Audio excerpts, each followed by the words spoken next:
Hello, everyone, and welcome back to the Be Unbound podcast.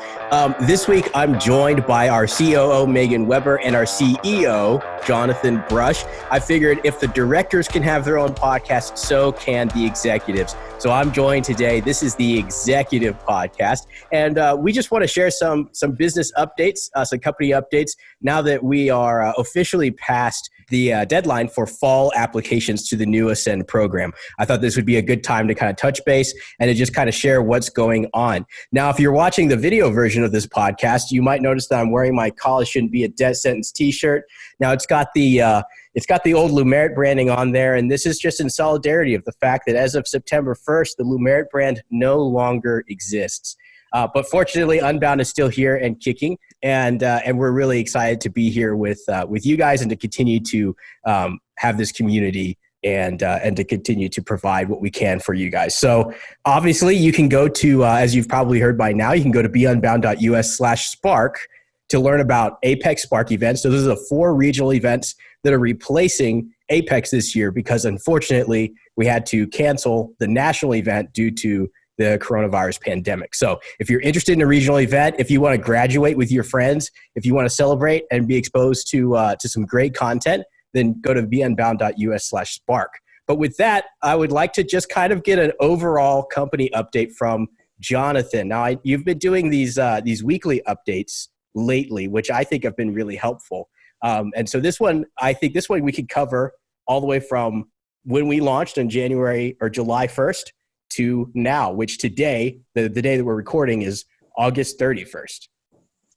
So Ben, you mentioned Lumerit, and we used to joke. One of the things about working for Lumerit, for those of us who've been around for a while, is that we were often on the very kind of edge of doing things new. And consequently, we were always kind of half doing something that was being invented and sort of like building the plane as a crash type of thing, right? as we were flying it.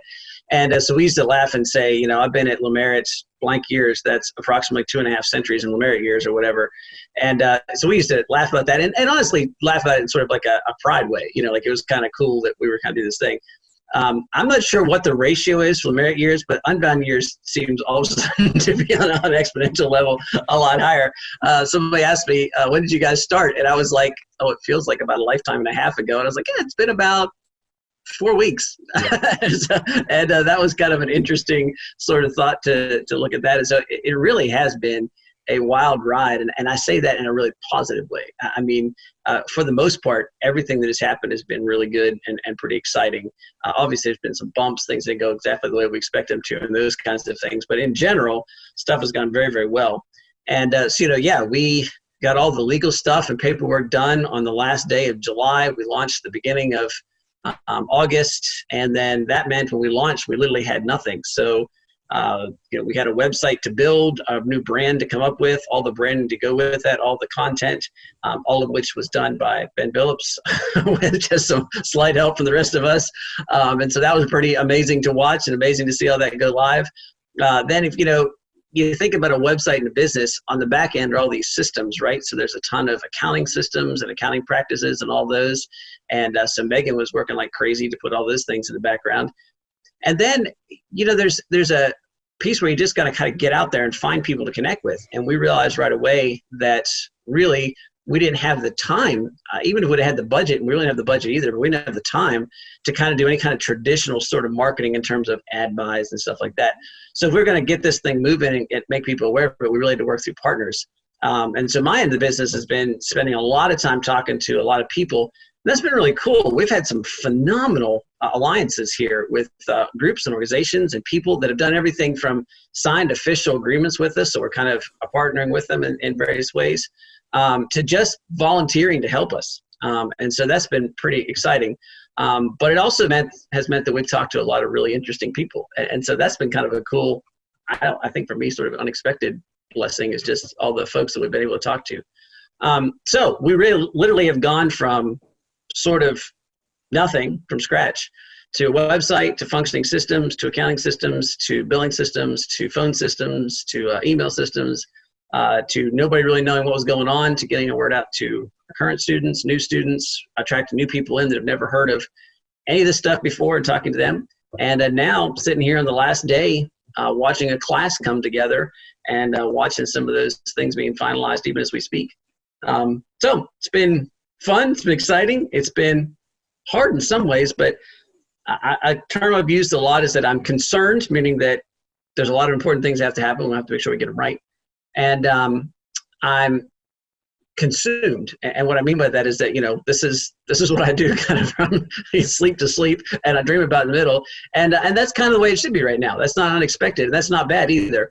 But I tell you, that's an opposition to being to being stressed and scared, or scared and stressed, which is, I've been concerned, but I haven't really been scared.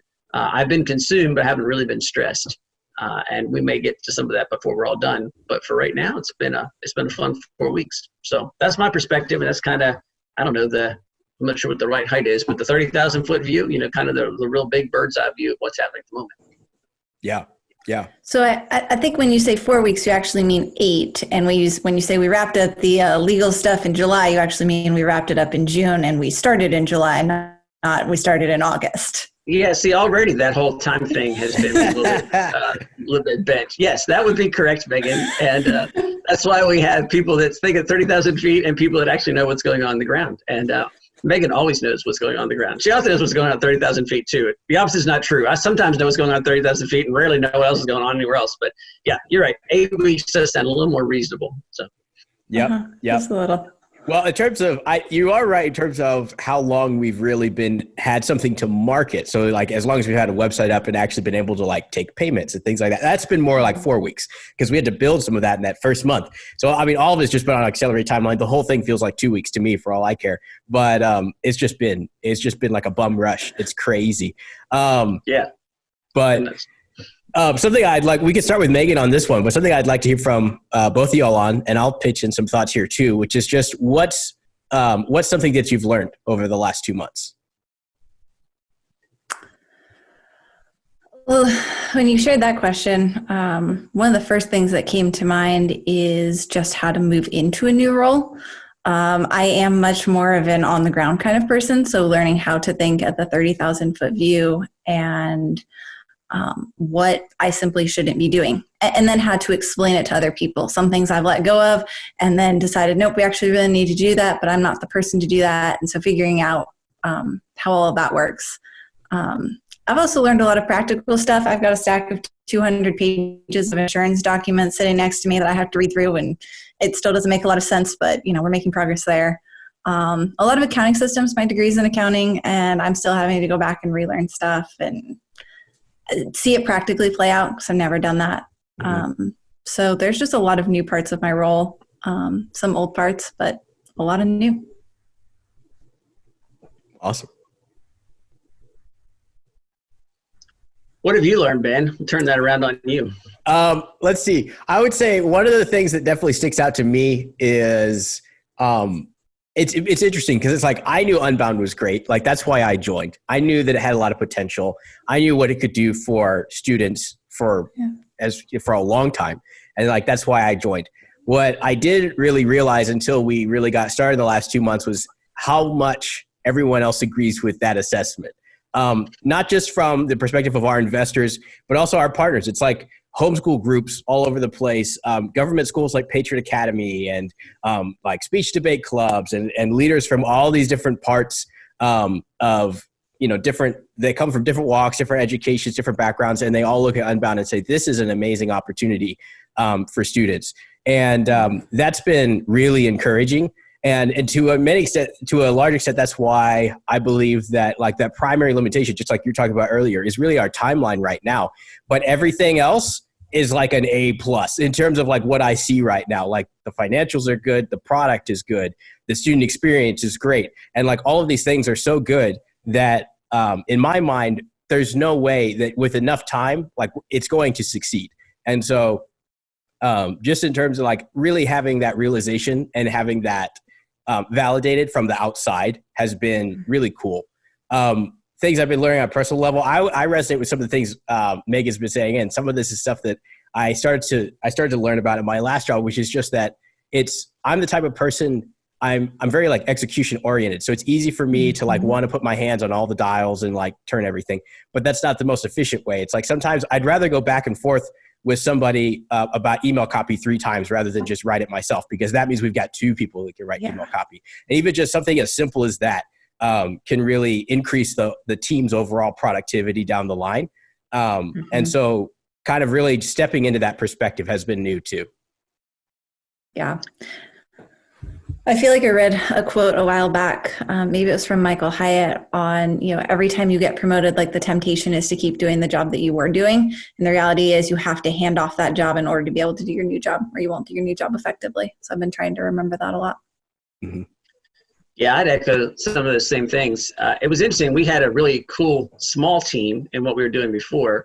And in many ways, we got to retain a lot of the capabilities of that team, in some cases, some same people. And then we added to it. And so for me, it was very interesting because all of a sudden there was more capability than there had been. And I knew some of this, but I guess I got to relearn sort of the amazing talent. So I mentioned before, Megan built all the systems in the back end, and Ben put the content, the design, the whole website together. Like, I might have intellectually known that they were capable of doing that, but to watch you guys do it was pretty amazing. And that's true for all the folks on our team. We were joking, and it is joking around, like we have the director's cut now, we have the C-suites podcast, stuff like that. It's kind of funny because that sort of implies a division that's not really there. And of course, we're doing it very tongue-in-cheek. I think that's really apparent together. So, but it has been just a huge blessing to work on this team. I don't know that I've ever been on one, and I've been blessed in my career to have, pretty much without exception, in every job position I've been in, worked with really great teams. I've really not been in a situation where I've had a really toxic work environment or really bad team situation. And yet this one's been really exceptional. But one of the things I've been learning, and kind of like what Megan was saying, is that I do a lot less than I've ever done before in terms of hands-on. I don't ever write email copy. I don't hardly do any of that stuff. But I spend a lot of time meeting with people. And that's interesting. That's not something a situation I've been in necessarily before, where my primary job is to actually just talk to people. And I like doing that. So it's a lot of fun. It's very interesting. I mentioned earlier that I've really enjoyed meeting a lot of really cool and interesting people. But that's kind of a new thing. Like I get up a day and I spend all day on the phone, and I get done and think, I didn't do any work. And I think, well, actually, that was my work. That was what I was supposed to do. And that's a different thing. So it's, I guess, if you ask what have I learned, it's been perspective. I'm learning some new perspectives on those. And that's kind of my biggest takeaway at the moment, is just trying to fit into that new role and see what that looks like, and learn some lessons that maybe I've observed for years. I knew intellectually, but now, of course, they're real, and you have to actually apply them, and that's always a bit of a learning curve. Yep. Yeah, and I think something to kind of add on to this conversation, and we could just go in the same cycle. We just go Megan, me, and then Jonathan. But what's been the most unexpected part of the relaunch?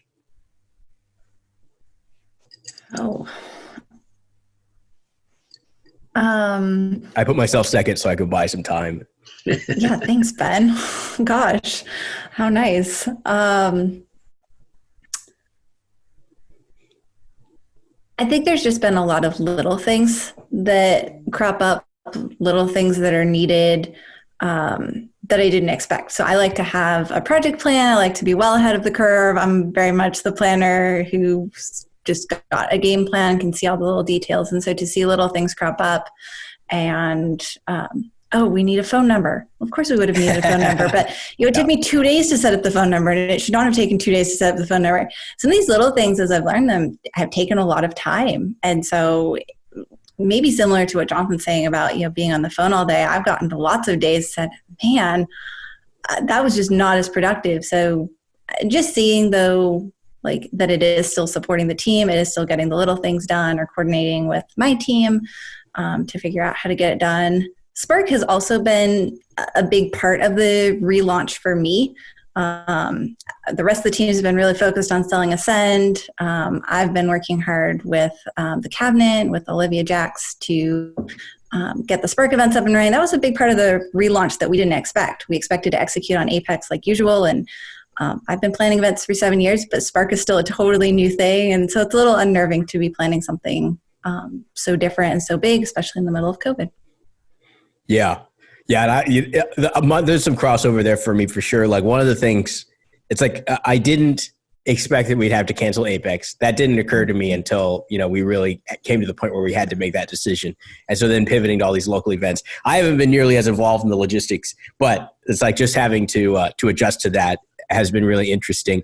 I think also, and this is kind of, this relates to what I was talking about earlier, but just also the speed at which our partners have also been able to and have wanted to support us has been really impressive, because we're working with close to 10 partners at this point, and all of them have been incredibly helpful, and not just helpful, but also able to execute help us execute on a very tight timeline, a very unreasonable timeline. And so I've just been really grateful for that, but also surprised by it. It's like, I don't even know if I was in their position, if I would think that this was at all reasonable or something that we should do. But again, it's that support's been really cool. And then there's been a few bumps along the way where you're like, oh, well, we have to like prove to these guys that we're like a real business. And it's like, that actually takes some time. And like, oh, what do you mean we have to, there's some things like that where like you run into things you didn't expect to run into. I think that would be it for me. The rest of it has really just been a process of like, you have that thing in your head and now you have to do it. And that's, so that's been the sprint where it's like, for the most part, I felt pretty confident in like, these are the areas that I need to like focus on, but it's just a matter of like actually putting the hours in. Yeah, we've got a theme going for sure. I don't want, this podcast is not supposed to be a commercial for Unbound. We're trying to be pretty open here about what we're doing right and what we're doing wrong. So when you hear this, don't think that we're sort of glossing over and skipping the other stuff. I think we're also a little blown away by this, but it's been unexpected to me how much support we've received. We just had crazy support from like Ben said, these groups that we've had alliances with. But we had students texting and calling saying that they'd just like to volunteer to help. And we had to make that really difficult decision about canceling Apex, and we all felt really terrible about it. We just had an outpouring of love from students who really want to do Apex, but really appreciative of the fact that we had made the decision, a tough decision, made it. That was unexpected in some ways. And it sounds kind of crazy. I mean, I'm a huge fan of Unbound. We really believe in this. I mean, we're crazy, we're all in this thing. And yet I've been surprised at how overwhelmingly positive everybody we've talked to has been. I almost keep waiting for the other shoe to drop. Like, where's that person that doesn't like something, And I'm sure there's some of those out there. Maybe we're not talking to them right now. We'll get to them eventually. But initially, just the overwhelming positive response has been really unexpected in that sense. And then I have been pretty much wrong on everything in terms of timelines, which is not really surprising. But, stuff that I thought would be short has been a lot longer. Stuff that I thought would be long is a lot shorter. And, some of those big things, I just thought, and I mentioned this already 3 times, I think, but it was a measure of how much it blew me away. But Ben got that website up and running and looking awesome. I still have kind of wrapped my brain around the fact that happened as fast as it did. I've managed website projects before. I don't code websites myself, but I have chaired the team or captained the team that's put up quite a few websites for many years back. And I just couldn't believe how fast we got that going. So that went a lot faster. And then this sounds kind of ridiculous now and honestly had no grounding in reality. But, I just kind of thought we'd roll the website out and have people enroll the next day. And of course, that's not even rational to think about now. But for some reason, I thought that. So, when it took a couple of weeks and people didn't enroll to the deadline, that makes total sense now I think about it. But at the time, I was kind of like, where's everybody? so that was, I've been kind of misjudged almost all of our timing. Happily, I think we're coming out okay, in terms of the things that we thought were going to go long went short, things that were short went long, and so we kind of end up at this right place. But apparently my time estimation powers are pretty much zilch for this kind of stuff. So. Well, I know, Jonathan, you were saying that you didn't want this to be a giant commercial, but as the chief marketing officer, I would just like to express that that's perfectly fine by me if this is a 40-minute commercial for Unbound. And if you're listening to this and you might be a good partner for Unbound, feel free to email jonathan@beunbound.us. Once again, if you want to go to a Spark event, you can go to beunbound.us/spark. And if you have a raving tirade of a complaint about something that we're doing really wrong or something we're communicating really poorly, please email Megan at beunbound.us. I don't give out my email, but that's the place to go if you have a complaint. Well then, thanks, Ben. Absolutely. If you apply some critical thinking, you can probably figure out Ben's address, but yeah. Yeah. I mean, okay. So That's fair. That's fair. It's just there's no reason to email me. That's all I'm saying. Yeah. So yeah, I think the next thing that would be helpful is, and we've touched on this a little bit, but we're past the fall application deadline. Navigate the enrollments for Navigate, the course, they're still open for about another 2 weeks. Here you go. And but beyond that, like, we're entering the fall here. So what's next for us? Yeah, and I think this is what we're all most excited about. People have been asking recently, about enrollments and things like that. Look, no kidding. I mean, enrollments are necessary for us to stay in business, so we're not ignoring that fact by any measure. Right? I mean, like, we're definitely counting dollars and all those things, and we're going to need enrollments to stay in business, keep doing this. But to some level, while we're all aware of that and we have to make a profit as a company, we're in this for something else too, which is we're really darned excited about working with students. And I think recently for me, my biggest interest now is, curse the dollars, but I just want students in this class because, look, we've spent the last 10 years, in my case, collectively, all of us together, at least 6 or 7 years, really learning an awful lot about higher education, alternative higher education, life training, and life preparation. And when I say we've learned a lot, like, this is what we've been doing, man. We've been living and breathing and eating and sleeping it, and we've been running these events, and we've been reading about it and researching about it and watching stuff about it. Like, this is kind of our heart and soul. I mean, it's not just what we do for a job. It's what we're just kind of passionate about on our own. And to have all those things going, and then we're all of a sudden like unchained, right? Like now we get to take all those things and we get to apply them. And so that's what is coming next. We get to start this first Ascend class, and we get to put all these things into practice, and we get to watch the results. We get to do this Navigate class, and we get to take content. I get to teach a Navigate class, but look, it is content that has been built by every one of us. Every single person on our team has had input into the content for the Navigate course, and substantial input in many cases. And we really think this is a life-changing type course, and we don't say that lightly. And we're not trying to. I don't want to be immodest, and I don't want to be overly modest either. But I'm just saying, like, we're not saying that kind of like, oh, everything's life-changing. No, this is stuff that we've watched change our lives, change the lives of students we worked with over the course of a good long time now. But we got to collect it all in one place and kind of refine it. That's been hard. I mean, like, trying to take all that content and cram it into these lessons, man, it's burnt my brain out the last couple of weeks, especially last week. We spent a lot of really hard work last week to do that, to get that ready. And so what's next is watching Navigate actually impact students, is watching Ascend actually start our students. And we're going to be able to do a January class, so it's kicking off marketing for that. But I think what's next is sort of doing it.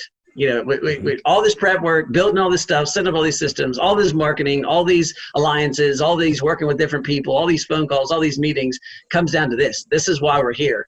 And we're deliberately structured in such a way that each of us has to work directly with students. And that's intentional. It's on purpose.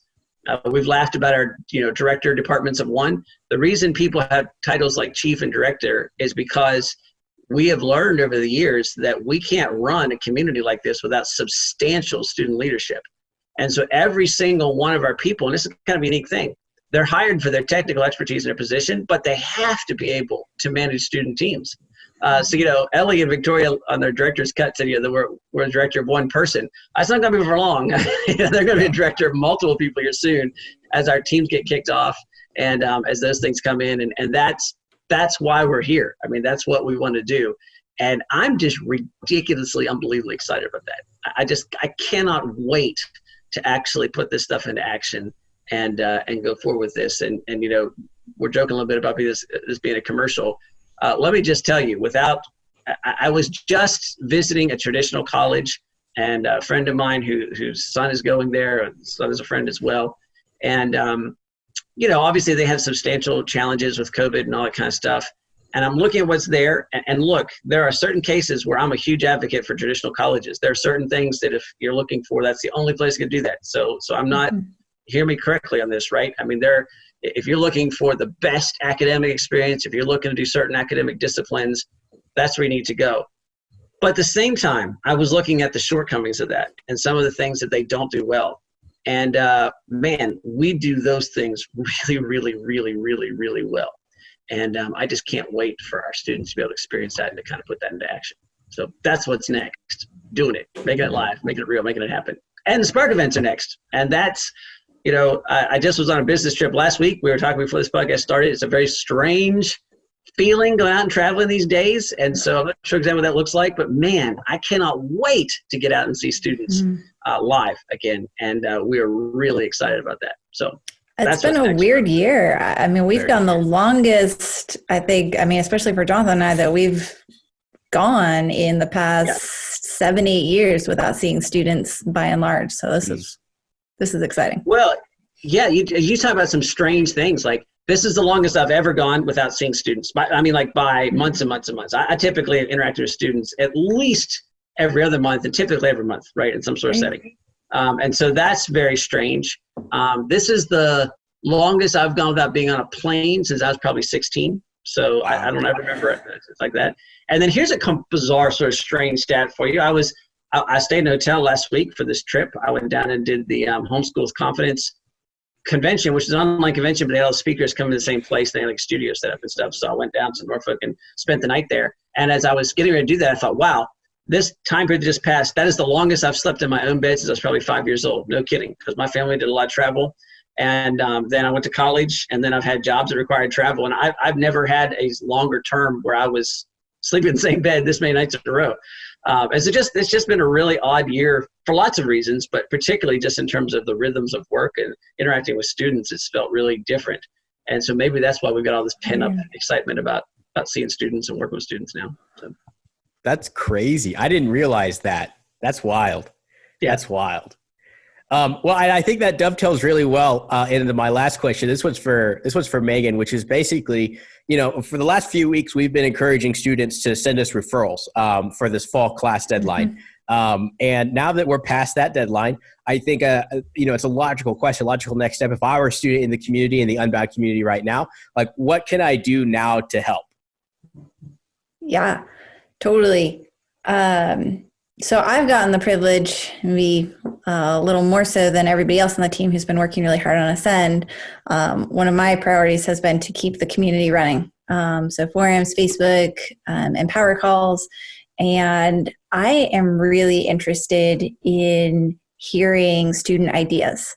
Like Jonathan mentioned, as we kick off Ascend, we're still going to have some sales going on for Navigate for the January class, but the focus is really now shifting into running what we've got going and running the community. And so it's going to go from just having me focused on that to having the whole team focused on that. And so we're really interested in student ideas, whether that's a new program you want to start, something you want to do totally differently. We're interested in your energy and what you want to see.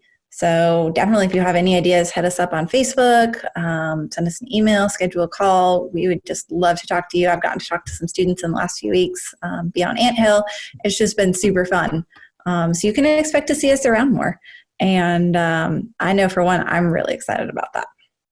Absolutely. I might just expand on that a little bit, everything Megan said, but maybe it helps to put some of this in context.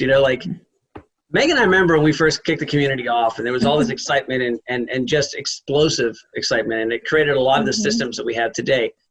Look, we're going to be flat out honest with you. The last couple of years have been very uncertain. And so I think students have certainly felt that. We've felt that. And there have been times when we just sort of slow down. We're not ready to do anything new because we weren't sure we could guarantee its longevity, right? Well, here we are. We're in a new place, and it's a new kind of time, both in the world we're living in, as well as this company and all those other things. And so this is kind of a rebirth time, right? But here's something we can promise you. We're in it. And we're here over the long haul now, right? We can guarantee you that kind of stability now that we couldn't before. We can guarantee you the support for those kinds of things. But we also understand there's we need some new stuff, right? The systems we had before, some of them might be modified and keep in place. Some of them might be the same, but we're looking for different stuff. And we've talked a lot about Ascend students, new Ascend students. We're super excited about that, but let's not forget, if you're an Unbound student, you're a member, full-fledged, 100%, no reservations member of this community. In fact, I think we're going to be offering some kind of interesting opportunities here in the next couple of days where you can participate in Ascend in some unique ways if you're a current student already in the program. But just remember that, this is your community, and And just keep this thought in mind, like, yes, we want this to be the best college age experience we can make it right now, right? But we're doing that for a bigger reason than just college. We really believe that we're doing that because we're trying to build a foundation and a network that you can stand on that will make a difference for you for the rest of your life.